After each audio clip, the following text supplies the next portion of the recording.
Hello दोस्तों, क्या हाल है। तारीख आज 3 दिसंबर 2025, दिन बुधवार, हिंदी तिथि त्रयोदशी। और आइए बात करते हैं आज के मुख्य समाचार में देश भर की तमाम बड़ी खबरों पर नजर डालते हैं। देखिए, आज के दिन को अंतर्राष्ट्रीय विकलांग दिवस के रूप में मनाया जाता है। चलिए आगे बढ़ते खबरों में। देखिए, पहला अपडेट, सरकारी के भारत टैक्सी का दिल्ली में पायलट ऑपरेशन शुरू हो चुका है। टैक्सी ऐप पर 51,000 से भी ज्यादा ड्राइवरों ने रजिस्ट्रेशन किया और ये खुद सरकार की कैब सुविधा होगी, जैसे ओला उबर कंपनियां देती है ना, वैसे ही। लेकिन उसमें कंपनियां ड्राइवर से कमीशन लेती हैं, लेकिन इसमें 100% कमाई ड्राइवर को मिलेगी। और इस देश की पहली सहकारी टैक्सी सर्विस का आखिरकार पायलट ऑपरेशन शुरू हो चुका है, जिसमें कार, ऑटो और बाइक तीनों की सर्विस शुरू की गई है। दिल्ली में ट्रायल के बाद गुजरात में भी इसका रजिस्ट्रेशन होने जा रहा। और ये जो पूरा सिस्टम होगा, इसको मैनेज करेगी सहकार टैक्सी कोऑपरेटिव लिमिटेड, गवर्नमेंट की कंपनी होगी, है ना। चलिए अगला अपडेट देखिए। रिपोर्ट सामने आ रही है कि अगर रेपो रेट में कटौती करता है रिजर्व बैंक, तो बैंक्स अपनी एफडी की ब्याज दरें भी घटा सकते हैं। आज 3 दिसंबर से ही आरबीआई की एमपीसी मीटिंग होने जा रही है, जो कि 5 दिसंबर तक चलेगी। तो इसमें रिजर्व बैंक रेपो रेट में कटौती का फैसला कर सकता है। कुछ एक्सपर्ट्स का यह मानना है कि आरबीआई ब्याज दरों में 0.25% से लेकर आधा प्रतिशत तक की कटौती कर सकता है। और अगर ऐसा होता है तो बैंक आने वाले दिनों में लोन की रेटें भी सस्ती करेंगे और एफडी की ब्याज दरों में भी कटौती कर सकते हैं। वैसे अभी 1 साल की एफडी पर कौन कौन से बैंक कितना ब्याज दे रहे हैं देख सकते हैं आप, ये इंटरेस्ट रेट भी इस टेबल में। और इसी तरह से 2 साल की एफडी पर, 3 साल की एफडी पर और 5 साल की एफडी पर कितना ब्याज दे रहे हैं। बैंक अलग अलग टाइम पीरियड के अकॉर्डिंग एफडी का इंटरेस्ट रेट तय कर रहे हैं, है ना। हालांकि आरबीआई की इस एमपीसी मीटिंग से पहले बैंक ऑफ बड़ौदा ने जो रिपोर्ट जारी की, उसके मुताबिक आरबीआई रेपो रेट को 5.5% पर बरकरार रख सकता है। मजबूत विकास दर और भारत में घटती महंगाई के बीच रिजर्व बैंक रेपो रेट को स्थिर ही रखेगा। तो ये तो फिलहाल रिपोर्ट्स आ रही हैं, ऑफिशियल अपडेट तो 5 तारीख को पता चल जाएगा जब एमपीसी मीटिंग के नतीजे आएंगे, तो है ना। फिलहाल देखिए अगली खबर, सोना चांदी के भाव पर खबर आ रही कि सोना 1207 रुपए गिर कर 1,28,000 रुपए प्रति 10 ग्राम चल रहा अभी। और चांदी भी 530 रुपए मामूली सस्ती होकर अभी 1,75,000 रुपए प्रति किलो चल रही है। बाकी अलग अलग कैरेट के हिसाब से ये सोने की कीमतें आप देख ही सकते हैं। हालांकि दोस्तों, चांदी को लेकर एक चौंकाने वाली रिपोर्ट तो ये सामने आ रही है कि आपको भले ही चांदी अभी महंगी लग रही है, लेकिन चांदी का भाव आगे और भी बढ़ सकता है। 2 लाख रुपए प्रति किलो तक भी चांदी का भाव जा सकता है। और मीडिया रिपोर्ट्स में तो ये भी दावा किया जा रहा है कि इस साल 2025 के अंत तक और 2026 की शुरुआत तक ही चांदी 2 लाख पर जा सकती है। इसके पीछे वजह यह है कि चांदी की मांग इलेक्ट्रिक वाहनों में बढ़ रही है और जो सोलर पैनल लगाए जाते हैं सौर ऊर्जा के लिए, उसमें भी चांदी का इस्तेमाल होता है। और चांदी की सप्लाई में कमी और निवेशकों की दिलचस्पी की वजह से भी चांदी के भाव बढ़ रहे हैं। तो हो सकता है महीने भर बाद चांदी आपको और ऊपर दिखे ऐसा। चलिए अगला अपडेट देखिए। सरकारी कर्मचारियों के डीए वगैरह को लेकर सरकार ने कहा कि डीए और डीआर को बेसिक पे में मर्ज नहीं किया जाएगा। वित्त मंत्रालय ने स्पष्टीकरण जारी किया। 8वां वेतन आयोग 1 जनवरी 2026 से ही लागू हो सकता है। तो मीडिया में कई इस तरह की अफवाहें चल रही थी, तो उस पर फाइनेंस मिनिस्ट्री की तरफ से ये ऑफिशियली बयान जारी किया गया है 8th पे कमीशन को लेकर, है ना। चलिए अगली खबर देखिए। सरकार ने एक बड़ा फैसला लिया। प्रधानमंत्री कार्यालय का नाम अब सेवा तीर्थ के नाम से जाना जाएगा और केंद्रीय सचिवालय को अब कर्तव्य भवन कहा जाएगा। वहीं देश भर के जितने भी राज भवन हैं, उन्हें अब लोक भवन के रूप में जाना जाएगा। पीएमओ का कहना है कि हम सत्ता से सेवा की ओर बढ़ रहे हैं और केंद्र सरकार ने पीएमओ कार्यालय समेत इन सभी चीजों के नाम परिवर्तित कर दिए हैं। चलिए बड़ी खबर देखिए। देश के रक्षा मंत्री राजनाथ सिंह ने कहा कि नेहरू जो है वो सरकारी पैसे से बाबरी मस्जिद बनाना चाहते थे, वो तो उन्हें सरदार पटेल ने ऐसा करने से रोक दिया। बीते दिन रक्षा मंत्री राजनाथ सिंह गुजरात के वडोदरा में सरदार पटेल की 150वीं जयंती के कार्यक्रम में शामिल हुए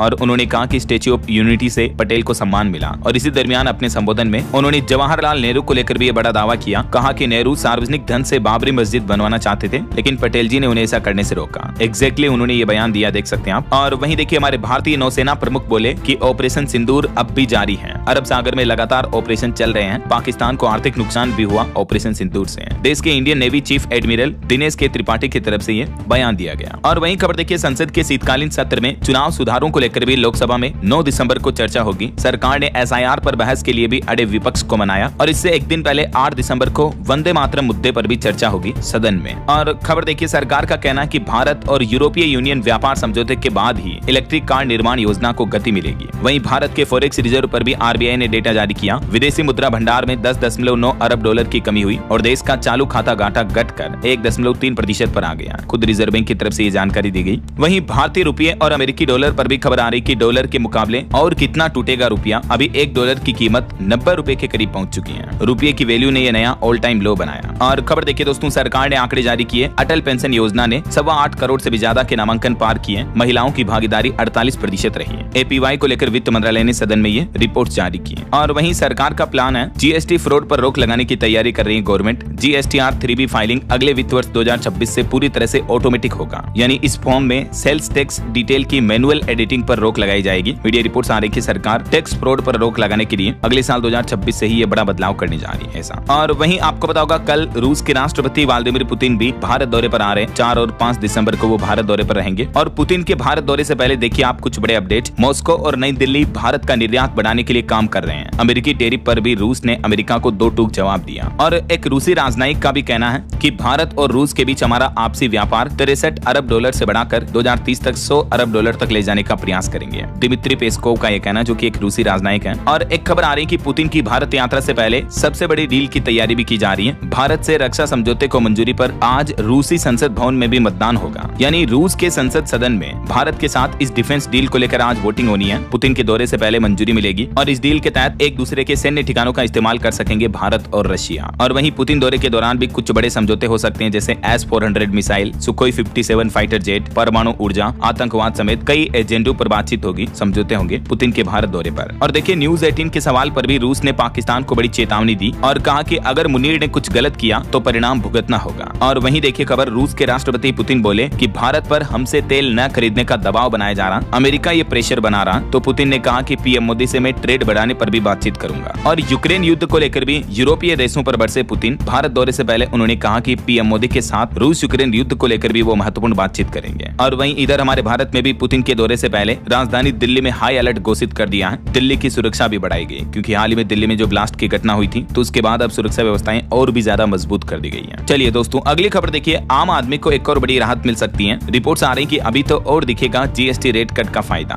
HSBC ग्लोबल इन्वेस्टमेंट रिसर्च में भारत में आने वाली महंगाई से संबंधित कई बातें सामने आई हैं और इस रिपोर्ट्स में बताया गया है कि आम आदमी को फायदा होने वाला है। जो हाल ही में सरकार ने सितंबर महीने में जीएसटी रेट में कट की थी, तो उसका फायदा अभी तक पूरी तरह से नहीं मिला है। HSBC ग्लोबल इन्वेस्टमेंट रिसर्च का कहना है कि आने वाले कुछ महीनों में, जैसे दिसंबर, जनवरी, फरवरी तक में देश में महंगाई में और भी गिरावट देखने को मिल सकती है ऐसा। और अगली बड़ी खबर देखिए दोस्तों, एप्पल कंपनी ने अपने आईफोन में सरकारी ऐप प्री लोड करने से मना कर दिया है। जो अभी एक दिन पहले आपको पता होगा, सरकार ने सभी मोबाइल फोन कंपनियों को आदेश दिया था कि अब सभी नए मोबाइल में अनिवार्य रूप से इंस्टॉल करके देना होगा संचार साथी ऐप, राइट। डॉट यानी डिपार्टमेंट ऑफ टेलीकम्युनिकेशन ने जो ये नई गाइडलाइन जारी की थी, तो इस पर एप्पल कंपनी का कहना है कि वो अपने फोन में पहले से ही इंस्टॉल नहीं करेगा ये संचार ऐप। एप्पल कंपनी बोली कि इससे यूजर्स का डेटा लीक होने का खतरा है और हम सरकार से बातचीत करके बीच का रास्ता निकालेंगे। एप्पल का कहना कि ये प्री इंस्टॉल करने से यूजर की प्राइवेसी और सिक्योरिटी के लिए खतरा बढ़ सकता है, जबकि सरकार ने तो अनिवार्य रूप से आदेश जारी कर दिया और सभी कंपनियों को भी 90 दिन का समय दिया। कहा कि ये जो भारत सरकार का ऑफिशियल ऐप है संचार साथी, इसको पहले से ही डाउनलोड करके दें सभी यूजर्स को, जितने भी नए फोन अब मार्केट में बिकेंगे उन सब में, राइट। हालांकि इस मुद्दे को लेकर विपक्ष ने भी सरकार पर आरोप लगाए। कहा कि संचार साथी ऐप के जरिए सरकार जासूसी करना चाहती है। राहुल गांधी, प्रियंका गांधी ने कहा कि इस ऐप के जरिए यूजर के डेटा को ट्रैक करेगी भारत सरकार, गवर्नमेंट वगैरह। तो विपक्ष ने जो ये आरोप लगाए, इस पर केंद्रीय मंत्री ज्योतिरादित्य सिंधिया भी बोले कि अगर यूजर्स चाहे तो अपने फोन में संचार साथी ऐप नहीं रख सकेंगे, उन्हें हटा सकेंगे। ये एक वैकल्पिक तौर पर मिलेगा, ऐसा नहीं कि ऐप डिफॉल्ट होगा और डिलीट ही नहीं होगा। हालांकि फिर भी सवाल ये है कि आखिर प्रियंका गांधी और कांग्रेस जो जासूसी के आरोप लगा रही है, उनका शक कितना सही है। सरकार ने हर मोबाइल के लिए संचार साथी ऐप तो जरूरी कर दिया है, लेकिन ये यूजर्स के किन किन डेटा का इस्तेमाल करता है, तो ये भी आप देख लीजिए। ये ऐप आपके मोबाइल में SMS पर आए OTP को पढ़ सकता है, आपकी बातचीत सुन सकता है, क्योंकि इस ऐप में और भी कई सारी चीजें आपसे एक्सेस के तौर पर मांगी जाती हैं, जैसे आपका कैमरा, आपके फोटो वगैरह देख सकता है, ये आपके कॉल लॉग्स हो गए, SMS हो गए, स्टोरेज हो गया, और भी ये ढेर सारी चीजें ये ऐप एक्सेस करता है। यही वजह है कि विपक्ष इस पर आरोप लगा रहा। हालांकि सरकार का कहना है कि इस ऐप्स के जरिए आम आदमी को फायदे मिलेंगे, साइबर फ्रॉड वगैरह पर रोक लगाई जा सकेगी। अगर किसी का मोबाइल फोन खो जाता है तो भी उसको ढूंढा जा सकेगा। और भी संचार साथी ऐप में आपको ये 5 बड़े फीचर्स मिलेंगे। तो इसके प्रोज कॉन्स दोनों होने वाले हैं। ऐसे में आपका क्या ख्याल है दोस्तों सरकार के इस फैसले पर? आपकी राय विचार कमेंट करके बताइएगा जरूर। फिलहाल देखिए अगली खबर, एप्पल कंपनी ने एक और बड़ा फैसला लिया है और एक भारतीय शख्स के हाथ में दे दी अपने AI विभाग की कमान। दरअसल आईफोन बनाने वाली कंपनी एप्पल ने अमर सुब्रमण्या को AI टीम का वॉइस प्रेसिडेंट बनाया है। ये मशीन लर्निंग रिसर्च को लीड करेंगे और एप्पल का जो सीरी है ना, है सीरी, उसको और स्मार्ट बनाने पर काम करेंगे। चलिए अगली खबर देखिए, सरकार ने संसद में बताया पंजाब और हरियाणा में पराली जलाने के मामलों में 90% तक की कमी आई है। हालांकि बावजूद इसके दिल्ली NCR में तो वायु प्रदूषण का स्तर अभी भी खतरनाक बना हुआ। पोल्यूशन पर भी एक बड़ी चौंकाने वाली रिपोर्ट आ रही है, मैं आपको आगे बताऊंगा। फिलहाल देखिए बड़ी खबर, एलन मस्क ने एक बड़ी चेतावनी दी। उन्होंने कहा कि साल 2030 से पहले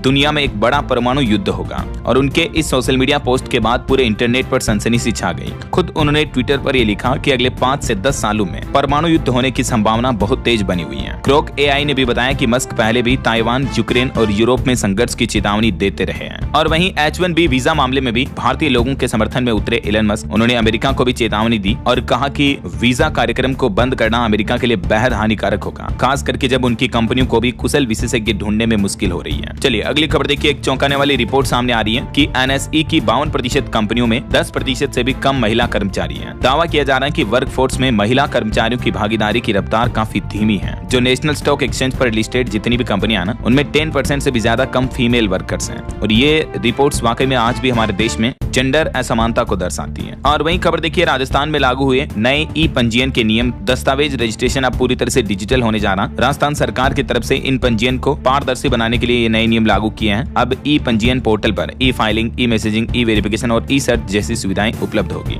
अधिकांश प्रक्रियाएं ऑनलाइन होगी, जिससे भीड़ और भ्रष्टाचार दोनों में कमी आएगी। चलिए अगली बड़ी खबर देखिए। CID इंटेलिजेंस ने बड़ी कार्रवाई की और भारतीय सेना की गोपनीय सूचनाएं भेजने वाले एक पाकिस्तानी एजेंट को गिरफ्तार किया। पंजाब का रहने वाला ये आरोपी। वहीं देखिए, PM मोदी से मिले राजस्थान के मुख्यमंत्री भजनलाल शर्मा भी जयपुर में होने वाले प्रवासी राजस्थानी सम्मेलन का निमंत्रण भी दिया। इस वर्ष यह सम्मेलन पहली बार आयोजित किया जाएगा। और अगली बड़ी खबर देखिए, सरकारी कर्मचारियों को बड़ा झटका लगने जा रहा। अब यूनिफाइड पेंशन स्कीम यानी UPS का विकल्प बंद हो चुका है। तो कर्मचारी जो अब NPS में है और अगर बाहर निकलना चाहते हैं तो अभी उनके पास फिलहाल कोई ऑप्शन नहीं है, क्योंकि मीडिया रिपोर्ट्स के मुताबिक सरकार ने UPS में स्विच करने के लिए डेडलाइन बढ़ाने का कोई फैसला नहीं लिया है। इसकी अंतिम तारीख 30 नवंबर थी और अब ये समय सीमा खत्म हो चुकी है। चलिए खबर देखिए, अब 7 समंदर पार भी आप कर सकेंगे डिजिटल पेमेंट UPI के जरिए। RBI यानी भारतीय रिजर्व बैंक ने पेश किया एक नया सिस्टम। दरअसल रिजर्व पे ने हाल ही में RBI से नया क्रॉस बॉर्डर पेमेंट लाइसेंस हासिल कर लिया है, जो कि ग्लोबल लेवल पर पैसे भेजने और लेने के लिए काफी भरोसेमंद प्लेटफॉर्म बनेगा। अब 130 से भी ज्यादा करेंसी में आप पेमेंट कर पाएंगे और इससे हमारे देश में छोटे बिजनेस के लिए फॉरेन ट्रेड करना और भी आसान होगा ना। और खबर देखिए, ब्रह्मोस बनाने वाली टीम के इंजीनियर निशांत अग्रवाल को कोर्ट ने बरी कर दिया। इन पर ISI के लिए जासूसी करने का आरोप था। 1 साल पहले उम्र कैद की सजा भी सुनाई थी, लेकिन फिलहाल बॉम्बे हाईकोर्ट ने इन्हें आरोपों से बरी कर दिया है। और खबर देखिए, 200 साल बाद 19 साल के महेश ने रचा इतिहास। उत्तर प्रदेश काशी में 2000 मंत्रों का दंड क्रम पारायण पूरा किया। वेद मूर्ति बनने वाले देश के दूसरे व्यक्ति बने हैं ये। मात्र 19 साल की उम्र में देवव्रत महेश रेखे ने ये इतिहास रच दिया है। और खबर देखिए दोस्तों, बीते दिन एक बड़ी घटना हो गई। चेन्नई मेट्रो में तकनीकी खराबी के चलते ये मेट्रो टनल में ही फंस गई। कोच में भी 10 मिनट तक तकरीबन अंधेरा रहा। यात्री 500 मीटर पैदल चलकर बाहर निकले। हालांकि गनीमत रही कि किसी तरह की कोई जनहानि नहीं हुई। और वहीं खबर है, उत्तराखंड के नैनीताल में बन भूलपुरा अतिक्रमण मामले पर सुप्रीम कोर्ट में सुनवाई टली और अभी सुप्रीम कोर्ट ने 10 दिसंबर अगली तारीख तय की है।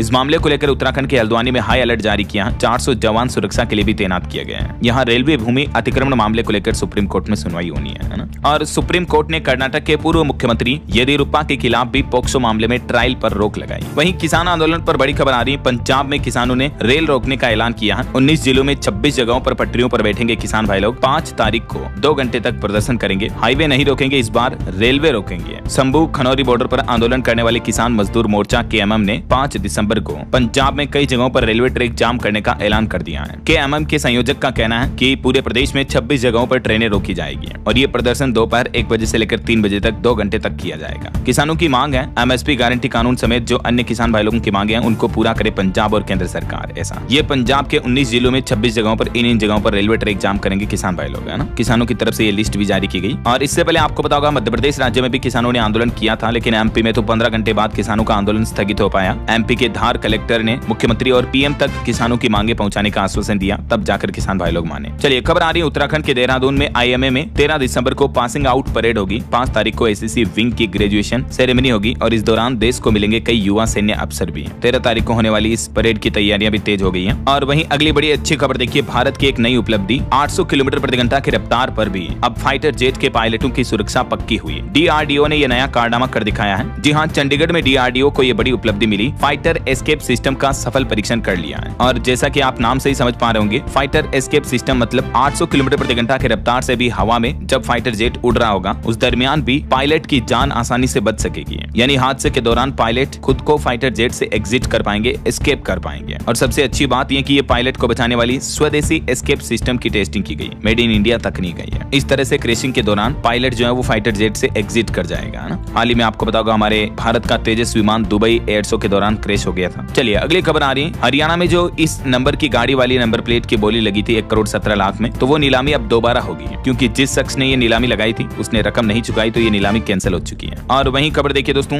जैसे आजकल एसआईआर के दौरान बीएलओ का कार्य प्रेशर देखने को मिल रहा है, वैसे ही देखिए भारतीय रेलवे के लोको पायलट और सहायक लोको पायलटों का भी कहना है कि 48 घंटे तक भूखे रहकर भी ट्रेन चला रहे हैं देश के कई लोको पायलट। और अब उन्होंने देश भर में आंदोलन की भी चेतावनी दी। उन्होंने कहा कि लंबे ड्यूटी आवर्स और लगातार मानसिक दबाव में हम रेलगाड़ियां चलाते हैं। पायलटों ने अपनी कुल 10 सूत्री मांगों को लेकर ये 48 घंटे की हंगर फास्ट यानी भूख हड़ताल की चेतावनी दी है। ऑल इंडिया लोको रनिंग स्टाफ एसोसिएशन की तरफ से 4 दिसंबर तक देश भर में बिना भोजन के ड्यूटी करेंगे 1 लाख से भी ज्यादा लोको रनिंग स्टाफ। और ऐसे में लोको पायलट के संगठन की क्या 10 प्रमुख मांगे हैं, जिनकी लिस्ट भी आप देख सकते हैं। तो जरूर दोस्तों ऐसे कर्मचारियों की मांगों को सरकार को मानना चाहिए, इन पर विचार करना चाहिए, राइट। जैसे आजकल आपको पता होगा जो चुनाव आयोग की तरफ से एसआईआर अभियान चलाया जा रहा है, तो इसमें भी कई बीएलओ वर्किंग प्रेशर में आकर अपनी जान गंवा रहे हैं। देखिए उत्तर प्रदेश के बरेली में एक और टीचर की जान चली गई। एसआईआर के काम में इनकी ड्यूटी लगी थी, ब्रेन हेमरेज की वजह से मौत हुई और परिजनों ने इनके लिए भी आरोप लगाया काम के दबाव का। वैसे एसआईआर मुद्दे को लेकर सुप्रीम कोर्ट में भी सुनवाई हुई और सुप्रीम कोर्ट में चुनाव आयोग बोला कि बंगाल व तमिलनाडु में मतदाताओं के नाम काटने के आरोप राजनीति से प्रेरित हैं। हालांकि सुप्रीम कोर्ट ने भी कहा कि केरल राज्य में भी एसआईआर की डेडलाइन को बढ़ाने पर सोचे इलेक्शन कमीशन। राज्य में 9 दिसंबर और 11 दिसंबर को स्थानीय निकाय चुनाव भी होने हैं और 13 तारीख को रिजल्ट आएंगे, तो कर्मचारी व्यस्त रहेंगे। ये वजह कि सुप्रीम कोर्ट ने केरल में स्पेशली एसआईआर की डेट बढ़ाने की बात कही है चुनाव आयोग को। हालांकि इस एसआईआर मुद्दे पर अब अगली सुनवाई कल 4 दिसंबर को वापस होगी। और इस बीच देश भर में कई जगहों पर एसआईआर और बीएलओ के वर्किंग प्रेशर को लेकर विरोध भी देखने को मिल रहे हैं। बीएलओ ने भी प्रदर्शन किया एसआईआर के विरोध में पश्चिम बंगाल में भी। उत्तर प्रदेश में असिस्टेंट बीएलओ की सोते मौत हो गई। देश भर में अब तक 29 बीएलओ की जान चली गई है। यही वजह है कि चुनाव आयोग के खिलाफ ये एसआईआर का लगातार विरोध देखने को मिल रहा है। और दोस्तों इस एसआईआर अभियान के दौरान एक बीएलओ की अनोखी दास्तां देखिए। हाथ की अंगुलियां न होने के बावजूद भी बंगाल की इस महिला बीएलओ ने एसआईआर का 99% काम पूरा कर लिया है। सोनाली इनका नाम है और इनकी हिम्मत और हौसले को वाकई में सैल्यूट। एक और ये राजस्थान के जयपुर का मामला देखिए। एसआईआर पूरा होने पर बीएलओ के साथ नाचे एसडीएम और तहसीलदार भी। डीजे बजाया, सभी को डिनर पर बुलाया और अवार्ड भी दिया क्योंकि इनका एसआईआर टारगेट पूरा हो चुका है। जयपुर के चौमू से ये वीडियो सामने आ रहा है। और पॉलिटिक्स से एक और खबर आ रही कर्नाटक की राजनीति से देखिए। सिद्धारमैया बोले कि जब हाई कमान कहेगा डीके शिव कुमार मुख्यमंत्री होंगे। हमारे बीच कोई मतभेद नहीं है। दोनों ने 4 दिन में दूसरी बार साथ में ब्रेकफास्ट भी किया। और राजधानी दिल्ली में भी एमसीडी के 12 वार्ड में हुए उपचुनाव के नतीजे आज घोषित कर दिए जाएंगे। देश की राष्ट्रपति द्रौपदी मुर्मू भी आज बुधवार से 2 दिन की केरल राज्य की यात्रा पर जाएंगी। वहीं दोस्तों दिल्ली दंगे मामले में भी उमर, शर्जील और गुलफिशा की जमानत याचिकाओं पर सुप्रीम कोर्ट में आज सुनवाई भी होगी। और वैसे दिल्ली धमाकों की जांच से जुड़े कुछ और अपडेट देखें दोस्तों। आतंकी उमर के साथ ही आमिर की एनआईए हिरासत 7 दिन और बढ़ाई गई। 16 नवंबर को गिरफ्तारी हुई थी। और इस बीच अब दिल्ली को और भी ज्यादा सुरक्षित कर दिया। हाईटेक हुई दिल्ली के लाल किला की सिक्योरिटी भी है। नई टेक्नोलॉजी से लेस 120 सीसीटीवी कैमरे और लगाए गए और अब पार्किंग में वाहनों पर भी पैनी नजर रहेगी। दिल्ली के लाल किला के पास हुए आतंकी हमले के बाद अब क्योंकि अगले महीने जनवरी में गणतंत्र दिवस भी आ रहा, तो इससे पहले लाल किले की सुरक्षा भी बढ़ा दी गई है। सैकड़ों सीसीटीवी कैमरे भी और लगाए गए हैं। और कल पुतिन आ रहे हैं, रूसी राष्ट्रपति, तो उनकी यात्रा को लेकर भी सुरक्षा व्यवस्थाएं और मजबूत की गई है। वहीं आतंकी गतिविधि पर एक और बड़ी खबर आ रही। देखिए आईएसआई जासूस को टेलीग्राम और व्हाट्सएप पर मिली थी ट्रेनिंग। पाकिस्तान से बॉर्डर पर मंगवाता था ड्रग। ऑपरेशन सिंदूर के बाद अपनी रणनीति भी बदली। राजस्थान के श्री गंगानगर से ये एक और पाकिस्तानी जासूस प्रकाश सिंह उर्फ बादल को गिरफ्तार किया गया जांच एजेंसियों द्वारा। वैसे राजस्थान में भी बीते दिन राजसमंद में विस्फोटक से भरा एक और बड़ा ट्रक पकड़ा गया। डेटोनेटर और जिलेटिन की छड़ें मिली। 2 लोगों को गिरफ्तार भी कर लिया। ऐसे में एक सबसे बड़ा सवाल ये पैदा होता है दोस्तों कि क्या दिल्ली के बाद राजस्थान में भी बड़े हमले की तैयारी थी, क्योंकि विस्फोटक इतना भारी मात्रा में था, पूरी पिकअप वैन भरी हुई थी। अधिकारियों का तो ये कहना कि अगर इसमें ब्लास्ट हो जाता तो 10 किलोमीटर तक का आसपास का एरिया जो है ना वो इसकी चपेट में आता। इतनी भारी मात्रा में विस्फोटक बरामद हुआ है। ये राजस्थान के राजसमंद से। और वहीं खबर है दोस्तों उत्तर प्रदेश में आजम और मौलाना तोकीर के करीबियों के अवैध बारात घर पर भी बुलडोजर चलाया गया। महिलाओं और बच्चों को आगे कर कार्रवाई रोकने की कोशिश की, लेकिन प्रशासन ने समाजवादी पार्टी के नेता के घर ये बुलडोजर की कार्रवाई की है। और खेल समाचार से खबर आ रही है। विराट कोहली 15 साल बाद विजय हजारे ट्रॉफी खेलेंगे। डीडीसीए को फोन करके जानकारी दी। 24 दिसंबर से ये टूर्नामेंट शुरू होगा। तो बहरहाल अभी तो अपन कुछ और महत्वपूर्ण और काम की खबरें देखेंगे दोस्तों, लेकिन फिलहाल वक्त तो चला है आज के ताजा मौसम समाचार जानने का। और हाँ, एक छोटी सी रिक्वेस्ट आपसे ये है कि अगर आप डीएलएस न्यूज चैनल से अभी तक भी जुड़े नहीं हो तो जुड़ जाइए। चैनल को सब्सक्राइब करके बेल आइकन जरूर दबा दीजिएगा और इस वीडियो पर एक लाइक और शेयर भी कर देना, ताकि आपको रोजाना की ताजा खबरें, महत्वपूर्ण मुख्य समाचार, काम के न्यूज अपडेट सबसे पहले आपके मोबाइल पर मिलते रहेंगे। ओके, और चलिए बिना टाइम वेस्ट किए सीधा आगे बढ़ते हैं मौसम अपडेट में। तो देखिए दोस्तों, उत्तर भारत में कड़ाके की ठंड की चेतावनी है। दक्षिण भारत में तूफान दितवा का कहर देखने को मिलेगा। दिल्ली से लेकर लेकर उत्तर प्रदेश तक कैसा रहेगा आज का मौसम। तो दक्षिण भारत के राज्यों जैसे तमिलनाडु, आंध्र प्रदेश में चक्रवात दितवा ने कोहराम मचाया, 4 लोगों की मौत हो गई तमिलनाडु में। तो हालांकि अब तो तट के आसपास ये तूफान कमजोर हो चुका है, लेकिन फिर भी राज्य में भारी बारिश का दौर जारी है और बारिश से जुड़ी घटनाओं में ही 4 लोगों की मौत हुई है। भारी बारिश के बीच तमिलनाडु में स्कूल कॉलेज भी बंद रहे। IMD ने और भी कई इलाकों में अलर्ट जारी कर रखा है। और इधर मौसम विभाग की तरफ से सर्दी को लेकर भी एक बड़ी भविष्यवाणी की, जिसमें बताया कि इस बार सर्दी और भी कड़क पड़ेगी, सामान्य से भी कम रहेगा तापमान, शीतलहर के दिन भी बढ़ेंगे। मौसम विभाग ने चेतावनी दी है कि इस बार ठंड के सीजन में ठंड और भी तेज देखने को मिलेगी। और अभी देखिए उत्तर प्रदेश, राजस्थान समेत देश के 6 राज्यों में तो अगले 10 दिन तक शीतलहर का भी अलर्ट जारी हो चुका है। यानी अब दिसंबर की शुरुआत के साथ ही ठंड और बढ़ने वाली है। मध्य प्रदेश के भी 6 जिलों में तापमान 10 डिग्री से नीचे पहुंचा। तमिलनाडु, पुडुचेरी में तेज बारिश भी हुई। कुछ अलग अलग राज्यों के मौसम की स्थितियां देखिए आप। MP में 5-6 दिसंबर से पड़ेगी कड़ाके की ठंड। पहाड़ों में बर्फबारी की वजह से सर्द हवाएं भी आएंगी। तापमान 3 डिग्री तक गिरने के आसार हैं। इधर राजस्थान में भी अगले 3 दिन शीतलहर की चेतावनी जारी हुई। तापमान में गिरावट का दौर जारी रहेगा। सीकर समेत कुछ जिलों में घना कोहरा छाया हुआ है। भिवाड़ी में तो इमरजेंसी जैसे हालात बन रहे हैं। और पहाड़ी राज्य उत्तराखंड में देखिए पाला गिरा, 2 महीने से सूखी ठंड पड़ रही है। 4 धाम में तापमान -12 डिग्री सेंटीग्रेड से भी नीचे पहुंचा। हिमाचल प्रदेश के भी शिमला और ताबू में सीजन की सबसे ठंडी रात रही बीती रात। 24 शहरों में 10 डिग्री से नीचे गिरा तापमान। 5 और 7 दिसंबर को हिमाचल में बारिश और बर्फबारी के भी आसार बने रहेंगे। वहीं बिहार में भी समस्तीपुर समेत 8 शहरों में कोहरा छाने की चेतावनी। बेगूसराय में बादल भी छाए रहे। दिसंबर के दूसरे सप्ताह में बिहार में भी ठंड बढ़ने वाली है। लो विजिबिलिटी के कारण 11 फ्लाइट्स भी लेट रही। हरियाणा में भी नारनौल सबसे ठंडा इलाका रहा। तापमान 5.5 डिग्री के लगभग चल रहा। 7 जिलों में शीतलहर का येलो अलर्ट जारी हुआ। और वहीं मौसम विभाग का कहना कि तूफान दितवा तो कमजोर पड़ चुका है, लेकिन छत्तीसगढ़ में भी अब ठंड बढ़ेगी। 2 दिन बाद और गिरेगा तापमान। कुछ जगहों पर छत्तीसगढ़ में हल्की बारिश के भी आसार रहेंगे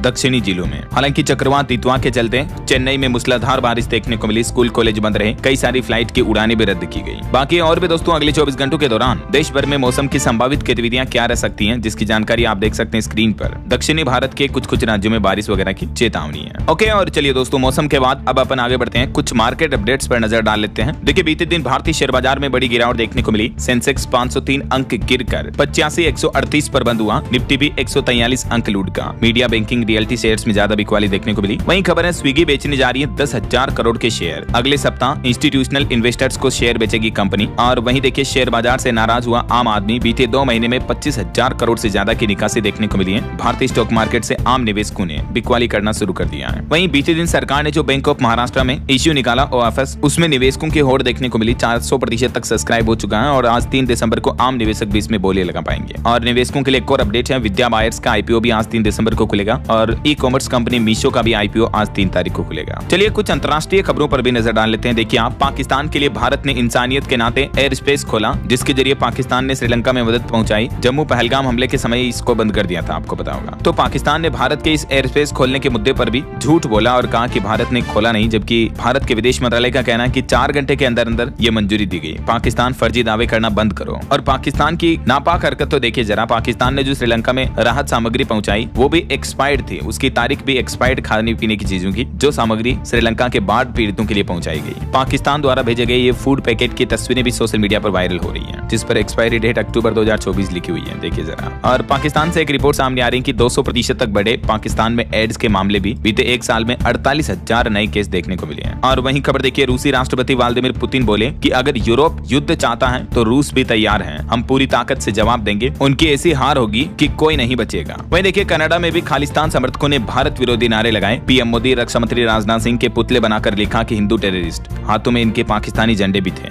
और मौत की अफवाहों के बीच पाकिस्तान के पूर्व पीएम इमरान खान से मिली उनकी बहन, कहा कि उन्हें जेल में मेंटल टॉर्चर किया जा रहा और इसके लिए आर्मी चीफ मुनीर जिम्मेदार है। तो ये कुछ अंतर्राष्ट्रीय माहौल चल रहा है। चलिए आगे बढ़ते हैं खबरों में। देखिए बीते दिन भी एक बस अग्निकांड की बड़ी घटना हो गई दोस्तों। उत्तर प्रदेश के बलरामपुर में एक ट्रक की टक्कर से बस में आग लग गई और हादसे में 3 लोगों की जिंदा जलकर मौत हो गई। सब इतनी बुरी तरीके से जल गए कि इनकी पहचान भी नहीं हो सकी। बाकी के यात्रियों को शीशा तोड़कर बाहर निकाला गया। यात्री कूद गए। 24 लोग और झुलस भी गए। यूपी के बलरामपुर में ये बड़ी बस अग्निकांड की घटना देखने को मिली। आपको पता होगा इस साल कई बसों में आग लगने की घटनाएं देखने को मिली है। इस साल तो क्या बीते महीने भर के अंदर अंदर ही, राइट, जो कि बड़ी चिंता की बात है। और वहीं दोस्तों देश की राजधानी दिल्ली में प्रदूषण पर भी एक रिपोर्ट आ रही है कि दिल्ली की आबो हवा में घुट रहा दम। बेहद खराब श्रेणी में चल रही है हवा। 16 निगरानी केंद्रों में वायु की गुणवत्ता काफी गंभीर है। और इस प्रदूषण से लोगों की सेहत को कितना नुकसान पहुंच रहा है, देखिए साइलेंट किलर की तरह है ये वायु प्रदूषण। जो कि हमारे शरीर में ब्रेन, हार्ट, लंग्स सभी अंगों के लिए काफी खतरनाक होती है ये जहरीली हवा। वैसे बीता दिन जो था 2 दिसंबर का, इस दिन हर साल नेशनल पोल्यूशन कंट्रोल डे के रूप में भी मनाया जाता है। और इस मौके पर देखिए आप ये AQI के अलग अलग आंकड़ों का मतलब क्या होता है। राजधानी में जो AQI 200-300 से ऊपर चलता है, जो कि स्वास्थ्य के लिए बहुत ही खतरनाक है, इमरजेंसी जैसी स्थितियां बनी हुई है। दिल्ली में जो लोग रहते हैं ना, वो सिर्फ सांस लेते हैं, इससे भी उनको इतना नुकसान हो रहा है कि रोजाना मानो 14 सिगरेट पी रहे हो, इतना उनके फेफड़ों को नुकसान हो रहा है। वैज्ञानिकों की नई रिपोर्ट में चौंकाने वाला खुलासा सामने आ रहा है। चलिए अगली खबर देखिए दोस्तों। पार्लियामेंट में राज्यसभा में उठा आंगनबाड़ी रसोई आधुनिकीकरण का मुद्दा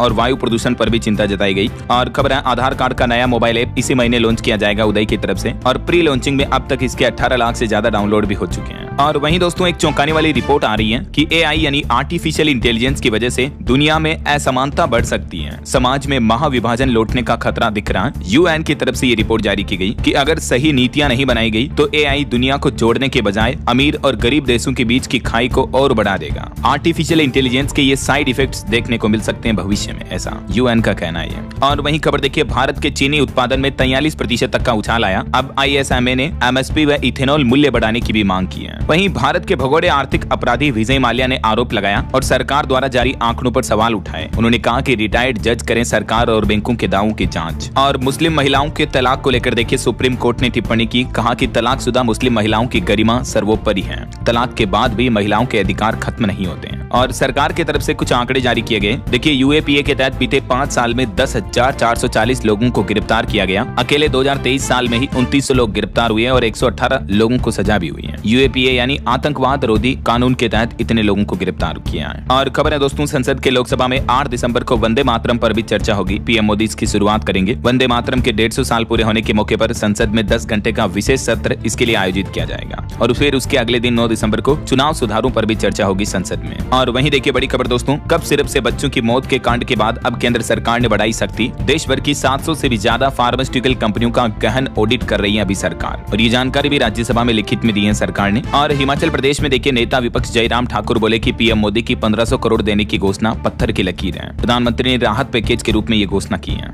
और एक रिपोर्ट आ रही कि भारत का एनुअल कॉर्पोरेट टैक्स कलेक्शन बहुत अच्छी बढ़ोतरी में रहा है। बीते 4 सालों में 115% से भी ज्यादा बड़ा रिकॉर्ड उछाल देखने को मिला। वहीं देखिए किसानों को बड़ी राहत दी सरकार ने। फसल नुकसान की भरपाई के लिए आवेदन की तारीख 3 दिन और बढ़ा दी है। बिहार के किसानों के लिए राहत भरी खबर है। कृषि इनपुट अनुदान 2025 योजना के तहत आवेदन करने की अंतिम तारीख को बढ़ा दिया है। अब 5 दिसंबर तक किसान भाई लोग आवेदन कर पाएंगे। जिन किसानों की फसलों को बाढ़, सूखा, अत्यधिक बारिश वगैरह की वजह से जो नुकसान हुआ ना, उनको मुआवजा वगैरह दिया जाएगा इस योजना के तहत। इस ऑनलाइन पोर्टल के माध्यम से आवेदन कर सकते हैं किसान भाई लोग बिहार गवर्नमेंट के कृषि पोर्टल पर जाकर के। ये देख सकते हैं बिहार सरकार ने नोटिस भी जारी किया इसको लेकर। और एक बड़ी चिंताजनक रिपोर्ट आ रही कि देश भर में तेजी से बढ़ रही है न्यूरोलॉजिकल बीमारियां। हर तीसरा परिवार किसी न किसी मस्तिष्क रोग का शिकार है। WHO की हालिया global status report on neurology 2025 के मुताबिक पिछले 3 दशकों में मस्तिष्क के न्यूरॉन से संबंधित बीमारियां काफी ज्यादा बढ़ी हैं। और भारत में भी 30% परिवारों में कोई न कोई मस्तिष्क का रोगी है। जहां एक तरफ हृदय रोग, डायबिटीज, कैंसर वगैरह की बीमारियां बढ़ रही हैं, अब भारत में न्यूरोलॉजिकल बीमारियां भी एक गंभीर स्वास्थ्य संकट का रूप ले चुकी हैं। और राजधानी दिल्ली से एक बड़ी चौंकाने वाली रिपोर्ट आ रही दोस्तों कि दिल्ली में इसी साल 2025 में 13,000 से भी ज्यादा महिलाएं लापता हुई और पुरुषों की संख्या भी काफी ज्यादा है। कुल 21,000 से भी ज्यादा लोग लापता हुए हैं दिल्ली में। 10% मिसिंग केस बढ़े हैं पिछले साल की तुलना में। और सरकार ने संसद में आंकड़े जारी किए कि देश में 811 लोगों पर सिर्फ एक डॉक्टर है। डॉक्टर और जनसंख्या का अनुपात काफी ज्यादा हैरान कर देने वाला है। देश में रजिस्टर्ड डॉक्टरों की संख्या काफी कम है ऐसा।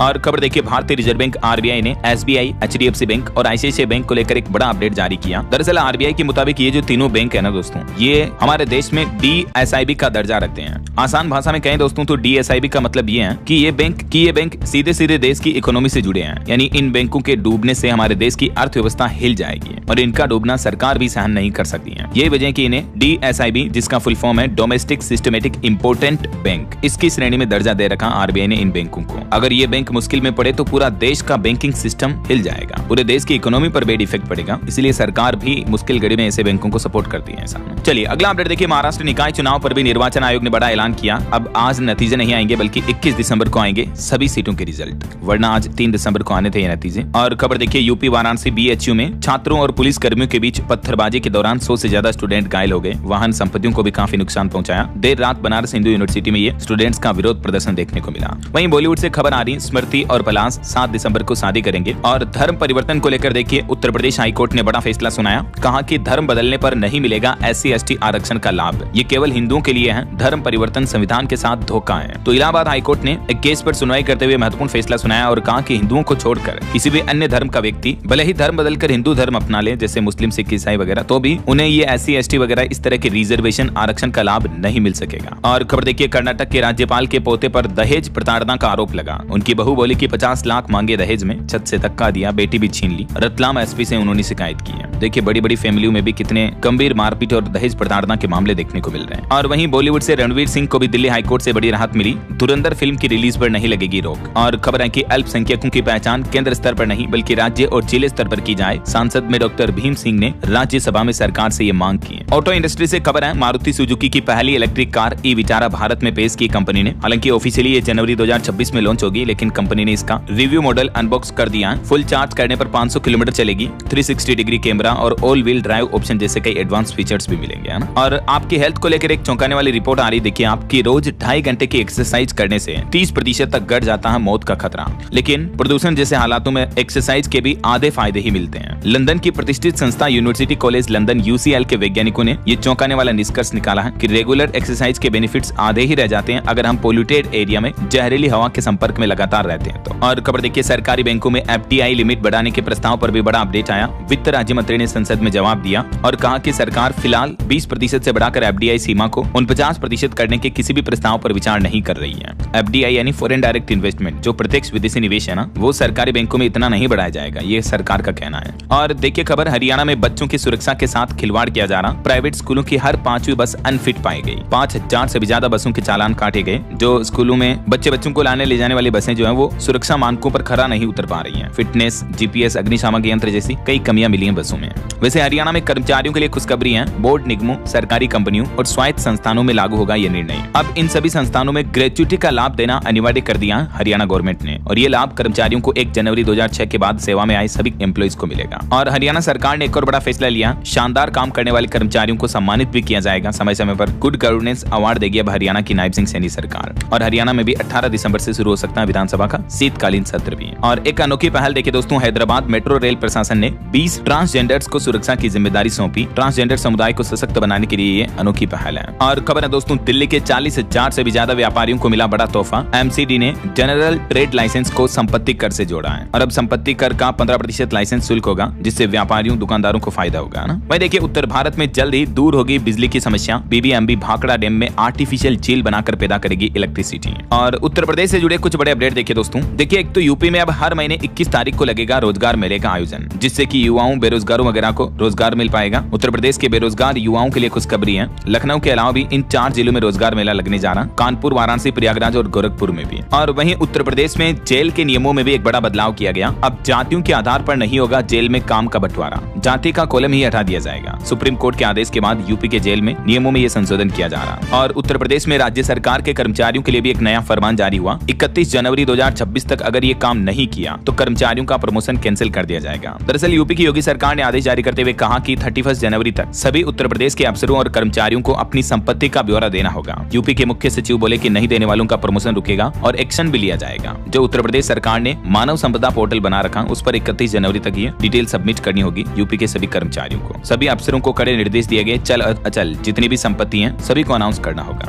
इसके अलावा देखिए दोस्तों, उत्तर प्रदेश में टाउनशिप बसाने के नियमों में भी बदलाव किया गया है और अयोध्या में बनेगा विश्व स्तरीय संग्रहालय भी। दरअसल यूपी के CM योगी आदित्यनाथ की कैबिनेट बैठक हुई और उसमें कुछ और बड़े अहम फैसले लिए गए। यूपी अयोध्या में अब 52 एकड़ में बनेगा विश्व स्तरीय मंदिर संग्रहालय, टेम्पल म्यूजियम बनाया जाएगा, जहां आप देश भर के मंदिरों का कलेक्शन देख पाओगे। इसके अलावा यूपी गोरखपुर लिंक एक्सप्रेसवे के लिए भी 246 करोड़ के बजट की मंजूरी दी। और वहीं उत्तर प्रदेश में अब राष्ट्रीय और अंतर्राष्ट्रीय खेल व प्रशिक्षण भी ड्यूटी मानी जाएगी। यूपी लखनऊ के सिविल अस्पताल में HDU वार्ड भी बनेगा, गंभीर मरीजों को इलाज की सुविधा मिलेगी। और अयोध्या में ये विश्व स्तरीय मंदिर संग्रहालय के लिए 52 एकड़ जमीन भी दी जाएगी, कैबिनेट से इसको भी मंजूरी मिल चुकी है। और उत्तर प्रदेश में अब 12.5 एकड़ में भी टाउनशिप बन सकेगी। जो रिहायशी कॉलोनियां बनाई जाती है ना, उसके लिए जमीन की अनिवार्यता जो पहले 25 एकड़ थी उसको घटाकर 12.5 एकड़ ही कर दिया है। और वहीं यूपी में 2026 साल की छुट्टियों का कैलेंडर ऑर्डर भी जारी कर दिया है। 24 दिनों तक रहेंगे सार्वजनिक अवकाश। और उत्तर प्रदेश में समाज कल्याण विभाग ने स्कॉलरशिप यानी छात्रवृत्ति की योजना का नियम भी बदल दिया है। अब केवल अभिभावक का ही आय प्रमाण पत्र अनिवार्य होगा। छात्रों को अपने पिता या गार्जियंस का ये इनकम सर्टिफिकेट देना पड़ेगा। पहले छात्र स्वयं का आय प्रमाण पत्र इस्तेमाल कर रहे थे, तो वो अब नहीं देना होगा ना। उत्तर प्रदेश में छात्रवृत्ति को लेकर स्कॉलरशिप फॉर्म को लेकर ये बड़ा अपडेट सामने आया। और वहीं खबर है दिल्ली मेरठ एक्सप्रेसवे पर भी वाहन चालकों को मिलेगी जाम से राहत। पीक आवर्स में बंद रहेगा ये एग्जिट पॉइंट भी। प्रशासन ने ये फैसला लिया है। चलिए दोस्तों आगे बढ़ते खबरों में देखिए आप, देश के राजमार्गों पर सुरक्षा बढ़ाने के लिए NHAI और जियो मिलकर शुरू करेंगे टेलीकॉम आधारित अलर्ट सिस्टम। वहीं सरकार ने रिपोर्ट में बताया कि PM E-ड्राइव स्कीम के तहत 1634 करोड़ रुपए से भी ज्यादा की सब्सिडी वितरित की गई। ग्रामीण विकास मंत्रालय आज नई दिल्ली में राष्ट्रीय भूस्थानिक ज्ञान आधारित भूमि सर्वेक्षण नक्शा परियोजना पर राष्ट्रीय सम्मेलन आयोजित करेगा। और देखिए इसरो प्रमुख ने भारत के पहले निजी नेविगेशन केंद्र ACEN का भी शुभारंभ किया। वहीं भारत 2025 से 2029 के कार्यकाल के लिए यूनेस्को के कार्यकारी बोर्ड में फिर से चुना गया। और कुछ स्टेट न्यूज अपडेट देख लेते हैं फटाफट से। देखिए राजस्थान सरकार ने भी फैसला लिया, राजभवन का नाम बदलकर लोक भवन कर दिया है और राजस्थान ये बदलाव करने वाला देश का 9वां राज्य बना।